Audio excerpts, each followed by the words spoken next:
잘못 끊어져서 네, 제 42문을 공부하고 있었습니다. 그래서 우리가 죽음의 그런 의미에 관해 가지고 우리가 이제 그리스도인이면은 우리가 죽음이라는 것에 대해서부터 그런 공포와 또한 두려움으로부터 우리가 자유함을 얻어야 된다. 그런 것이 이제 중요한 내용이 되겠습니다. 그래서 제가 작년에 그 웨이크 사이버 신학 대학원을 제가 이제 공부를 하였습니다. 거기서 이제 그 교육학 쪽에 수업을 들었는데 이제 박현정 교수님이란 분이 죽음에 관한 것도 교육을 해야 된다 그런 내용을 또 강의를 하시더라고요. 그래서 그런 내용을 쭉 들었는데 사실 이제 우리가 죽음이라는 것이 굉장히 이제 두렵고 고통스러운 것이 아닙니까? 그런데 그러한 부분들을 어떻게 하면은 우리가 좀 더 이렇게 편안하게 그리고 자연스럽게 받아들일 수 있을까? 그런 생각들을 한번 생각해보고 또한 그런 것들을 어떻게 또 교육할 수 있을까 하는 그런 것을 생각해보는 그런 시간이었습니다. 실제로 정말 그 선진국 같은 경우에는 그러한 어떤 죽음에 대한 교육도 이루어지고 있는 거죠.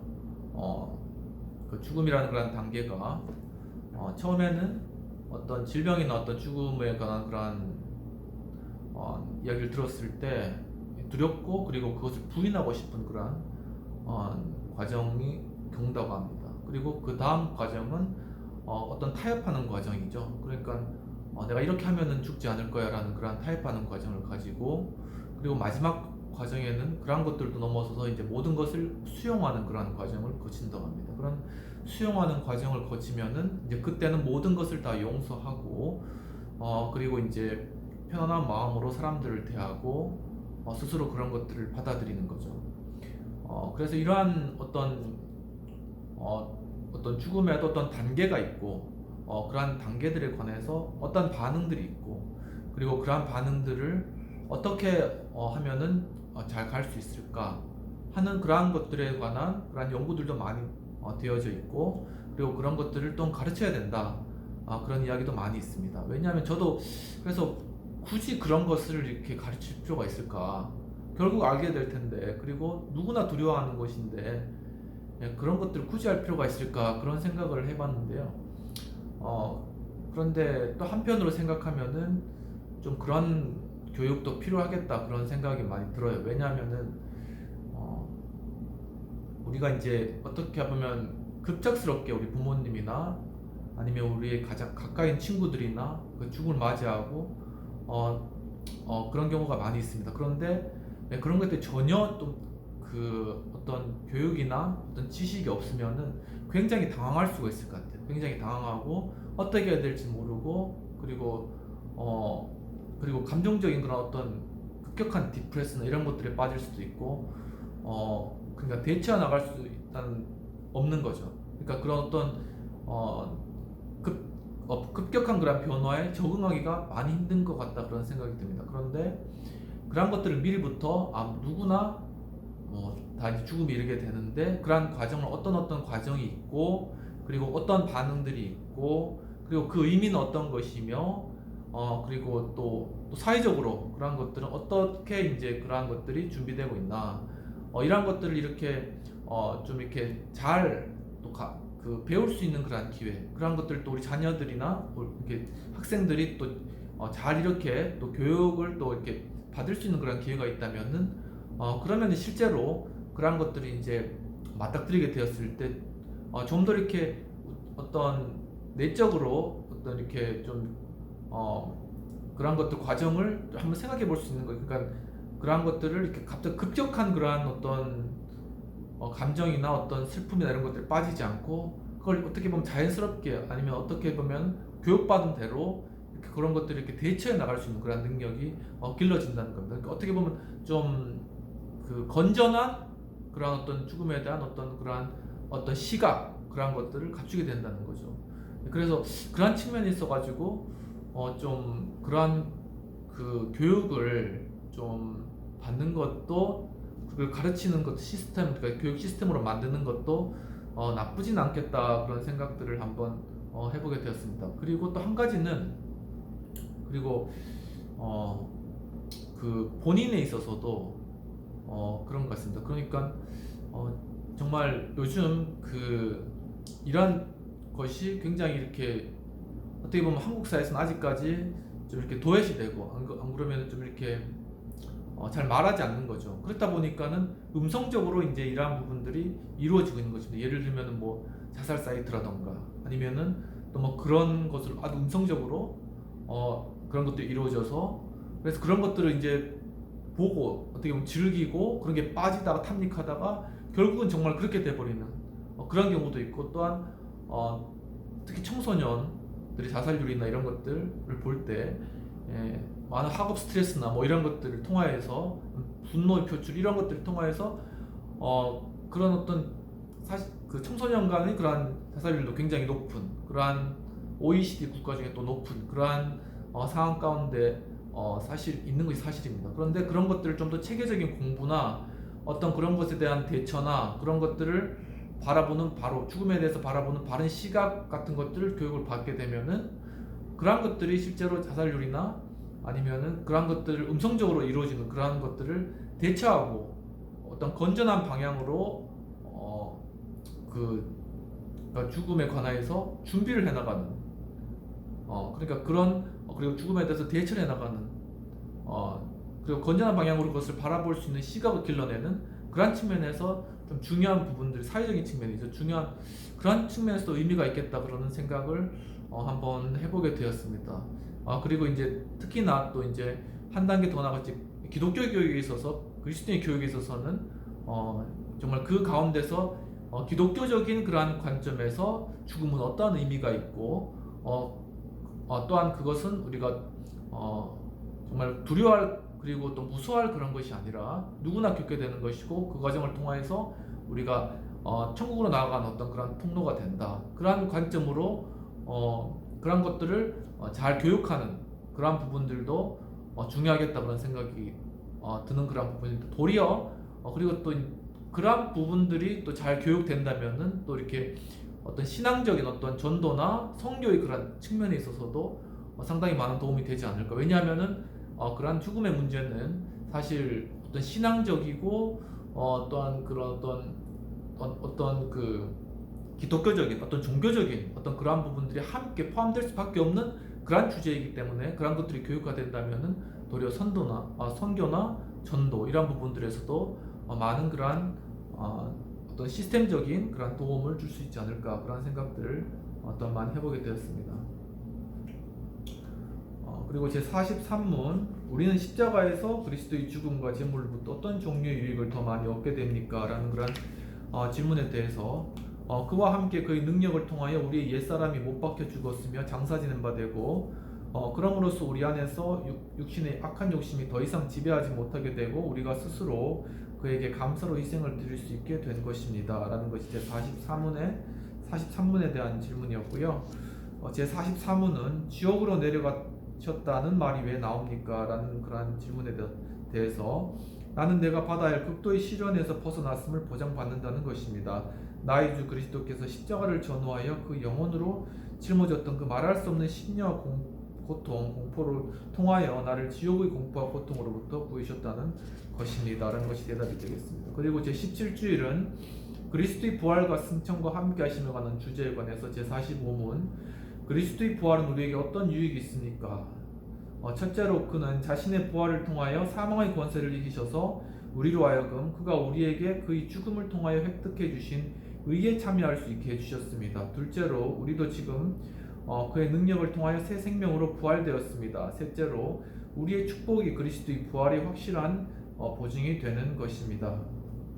그리고 제46문 당신은 그가 하늘로 가신 것을 어떻게 이해하고 있습니까? 라는 그러한 질문에 대해서 그에 대한 대답은 그리스도는 땅 위에서 그 제자들의 목격하에 하늘로 올라가셨으며 그가 산자와 죽은 자를 심판으로 오실 때까지는 거기 계실 것입니다. 라는 것에 대한 대답이 되겠습니다.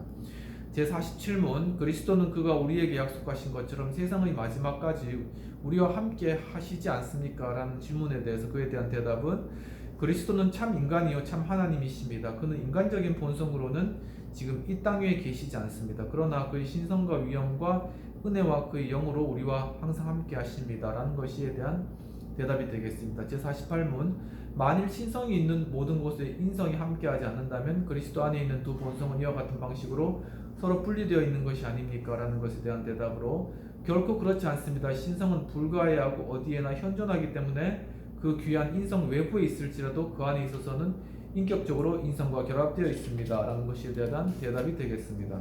그리고 제18주일 그리스도의 승천과 하나님의 우편이라는 주제로 제49에서 제50문, 제49문은 그리스도의 승천은 우리에게 무슨 유익이 됩니까? 그 대답은 첫째로 그는 하늘에서 그의 아버지 앞에서 우리의 대변자가 되십니다. 둘째로 우리는 머리 대신 그가 자기 지체인 우리를 자기에게로 이끌 것임을 보증하는 하늘의 우리 육신을 담보물로 가지는 셈입니다. 셋째로 그는 우리에게 그의 성령을 대리 보증으로 보내사 그 능력으로 우리도 땅에 속한 것이 아닌 그리스도가 계신 위의 것을 찾게 하십니다. 여기서 그리스도는 하나님 우편에 앉아 계십니다는 것이 대답이 되겠습니다. 제50문 왜 그리스도가 하나님의 우편에 앉아 계시다는 것이 첨부됩니까? 이는 그리스도께서 하늘에서 그의 교회의 머리로 나타나기 위해 하늘로 올라가셨기 때문이려니와 하나님 아버지는 이 머리를 통하여 모든 것을 주재하십니다. 라는 것에 대한 대답이 되겠습니다. 제19주일은 그리스도 영광과 재림에 관하여서 제51에서 52문에 다루었습니다. 제51문 우리의 머리 대신 그리스도의 영광은 우리에게 무슨 유익이 됩니까? 첫째로 그의 성령을 통하여 그의 지체인 우리 안에 하늘의 은사를 부어주셨고 둘째로 그가 그의 능력으로 우리를 모든 적에게서 보호하시고 보존하십니다. 제52문 죽은 자와 산 자를 심판하기 위하여 그리스도의 다시 오심은 당신에게 무슨 위로가 됩니까? 그에 대한 대답으로 극심한 고난과 핍박 가운데서도 전에 나를 위해 하나님의 법정에서 변론해 주셨고 나에게 내릴 모든 저주를 제거해 주신 심판주가 당당한 모습으로 하늘로부터 오셔서 그와 나의 모든 원수를 영원한 멸망 가운데 던져 넣으시고 나를 모든 예정된 사람들과 함께 하늘의 기쁨과 영광 가운데로 데려가실 것을 기대하는 것입니다. 라는 것에 대한 대답이 되겠습니다. 그리고 지난주에는 성령 하나님에 관하여서 다루었습니다. 제53문 당신은 성령에 관해서 무엇을 믿습니까? 그에 대한 대답으로는 그는 아버지 아들과 함께 동등하게 영원한 하나님이십니다. 둘째로 나로 하여금 참된 믿음을 통하여 아무런 공로도 없이 그리스도와 그의 모든 은혜에 참여하게 하시고 나를 위로하시며 영원토록 나와 함께 하실 성령이 나에게 주어지셨습니다. 우리 유명한 찬양이 있죠. 성령이 오셨네 성령이 오셨네 보내신 성령이 오셨네 우리 인생 가운데 친히 찾아오셔서 그 나라 함께 하시네. 제가 가사를 잘 기억하지 못하겠는데 아무튼 그 찬양 참 좋아하는 찬양입니다. 이렇게 성령님께서 우리에게 와주신 것은 참 큰 축복입니다. 그래서 우리가 성령님과 늘 동행할 수 있고 또 그 성령님 안에서 우리가 힘을 얻을 수 있고 그 성령님 안에서 예수님의 말씀을 깨달을 수 있고 그리고 그 성령 안에서 우리가 참 위로를 받을 수 있다는 것은 참 우리 그리스도인의 큰 축복이라고 하실 수 있겠습니다. 그리고 제 21주일이네요. 오늘 21주일 교회에 대한 고백에 대해서 제 53문에 나타나 있습니다. 제 53문에서는 당신은 거룩한 그리스도의 보편 교회에 대하여 무엇을 믿으십니까? 라는 그런 질문에 대해서 그에 대한 대답으로는 하나님의 아들이 전 인류 가운데 택함받은 교회를 영원한 생명을 위해 그의 영과 말씀을 통하여 참된 신앙의 통일로 모으시고 보호하시고 보존하시는 것과 나는 그 같은 교회에 살아있는 지체로서 영원히 그와 같이 머물게 될 것을 믿습니다. 라는 것에 대한 대답이 되겠습니다.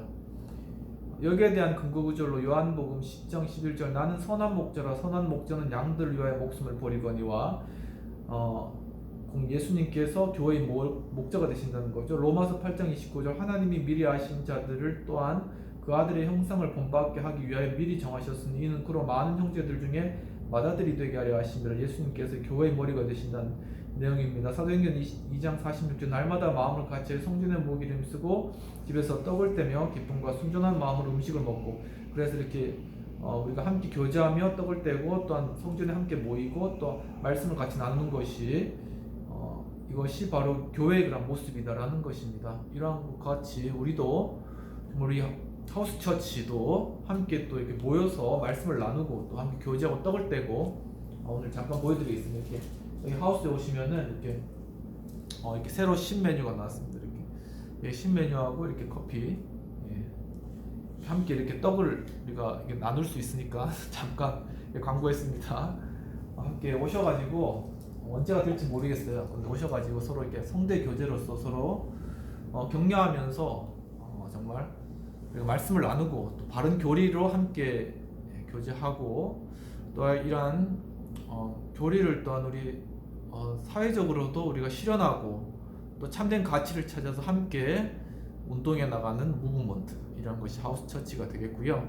그리고 또 이제 최근에 이제 퓰러에 제가 이제 지원을 해서 또 새롭게 이제 수업을 받으면서 공공 신학에 관한 그러한 내용들을 또 공부를 하게 되었습니다. 그래서 나중에 시간 되면 또 함께 나누시면 좋을 것 같은데 우리 신학이 우리 신앙과 믿음과 구원에만 머물러 있는 것이 아니고 우리 사회 가운데 공공 신학으로서 어떻게 사회에 기여하며 또한 공공의 그런 선을 위하여서 우리가 드려질 건지 또 그 가운데서 어떻게 함께 또한 성교의 역할들을 감당해 나갈 수 있을 건지 그런 부분들을 공부할 것 같습니다. 저도 많이 기대가 되고 나중에 기회가 되면은 함께 나눌 수 있는 그런 시간이 있었으면 좋겠습니다. 제21문 제21줄 교회에 대한 고백에서 제53문에 관한 내용을 다른 번역으로 한번 따르게 한번 살펴보도록 하시죠.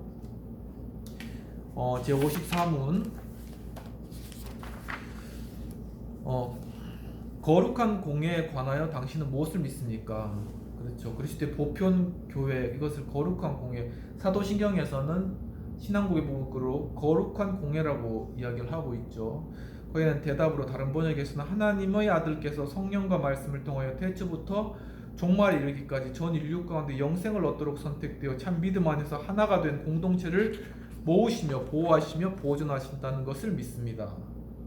물론 나도 이 공동체에 속해 있으며 언제까지나 그 일원으로 남게 될 것입니다. 그러니까 그리스도 안에서 우리가 한 거룩한 공예이며 거룩한 교회이고 한 지체이다. 그것이 우리 눈에 보이는 그런 교회가 아니라 정말 전 세계적인 그런 주님 머리 대신 그리스도 안에서 우리가 전 세계적으로 모든 믿는 자들이 하나의 교회, 하나의 몸을 이루고 있다라는 것이죠. 그런데 이 땅 가운데서는 서로 이제 좀 교리의 다른 것들 뭐 이런 것들 때문에 서로 싸우고 다투고 서로 분열하고 그러한 것이 이 죄악된 세상 가운데 나타나는 그러한 교회의 형식적인 그런 모습이 되겠습니다. 하지만 실제적인 그 본질은 예수 그리스도 안에서 전체가 통합되고 온전한 그러한 하나의 교회의 모습이며 그것은 결국 주님이 재림하시고 하나님 나라가 이루어질 때 완전하게 이루어질 것이다.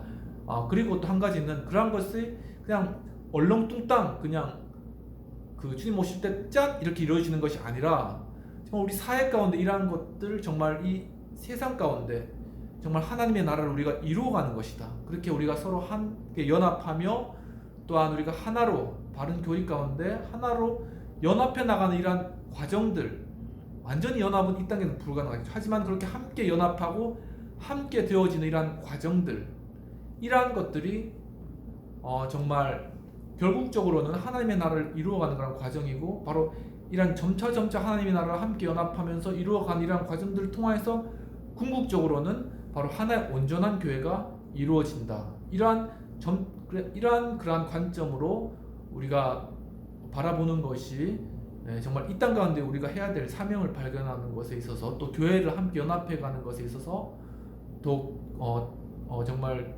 어떻게 보면은 올바른 그런 관점이다라는 그런 생각을 하게 되었습니다. 그리고 교회뿐만 아니라 이 사회도 좀 우리 사회가 너무 양극화되어 있죠. 그리고 우리 또한 이제 내일 있으면 또 이렇게 지방선거 있고 또 기초단체장 그리고 광역단체장 그리고 지방의회 의원들 그리고 또 이렇게 광역단체 의원들 그리고 교육감 선거까지 다 있습니다. 근데 그렇게 하나로 이렇게 연합하기가 참 힘든 것 같아요. 이렇게 하나로 연합해서 이렇게 정말 이렇게 함께 이렇게 선거에 이렇게 참여하고 한 마음으로 하는 것이 정말 이번 선거를 통해서도 정말 어렵다. 그런 것들 제가 너무 안타까운 마음으로 보면서 정말 우리가 이렇게 했으면 안 되겠다. 정말 이제는 우리가 정말 어떻게 보면 정말 연합된 그런 모습으로 우리가 나아가야지 정말 세상에 빛이 된다. 그런 것들을 참 이렇게 뼈저리게 느끼는 그러한 정말 선거가 아닌가 그런 생각이 들고, 참 주님 도와주셔서 내일 정말 투명한 선거, 올바른 선거, 그리고 하나님께서 원하시는 지도자, 그리고 하나님께서 원하시는 그러한 리더를 뽑는 그런 좋은 선거가 되기를 함께 기도했으면 참 좋겠습니다. 이 시간 기도하고 마치도록 하겠습니다. 하나님 아버지, 참으로 오늘 하이델베르크 요리문답 또 제21주에 또 교회에 관하여서 또 공부할 수 있도록 이끌으시는 감사하고, 함께 예수 그리스도의 그러한 성육신과 부활하심과 승천하심과 재림하심에 대해서 또한 다룰 수 있도록 도와주시는 감사합니다. 주님, 이와 같이 정말 저희가 이제는 그리스도의 교회로서 하나 되게 힘쓸 수 있도록 도와주옵소서. 주님, 또한 참으로 이 사회 역시 정말 분열되고 양극화되고 서로 다투고 싸울 것이 아니라 정말 이제는 하나로 연합하고 한 모습으로 정말 새롭게 정말 이 세계 가운데 정말 대한민국으로서 정말 함께 협력하고 연합하는 가운데 우뚝 설 수 있도록 주님께서 이 대한민국을 주님께서 지켜보아 주시옵소서. 특히 내일 또한 지방선거가 있는데 정말 하나님 원하시는 그러한 좋은 리더가 잘 선출될 수 있도록 주님께서 투명한 선거, 깨끗한 선거로 지켜주시옵소서. 주님, 또한 이 하우스 또한 카페를 주님께서 이 장소를 축복하여 주시옵시고, 이 가운데서 정말 이 나라와 이 민족을 위해서 함께 논의하고 머리 맞대고 또 함께 토의하고 또 이것들을 실행해 나갈 수 있는 그러한 좋은 장소가 되며, 또 하우스 처치도 주님께서 축복하셔서 정말 주님 안에서 참 그리스도의 뜻을 이루는 그러한 교회로서 주님 삼아주시고 주님 인도하여 주시옵소서. 감사드리고 이 모든 말씀 우리 주 예수님 이름으로 감사하며 기도합나이다. 아멘. 장시간 감사드리고 우리 다음 주에 또 뵙겠습니다. 감사합니다.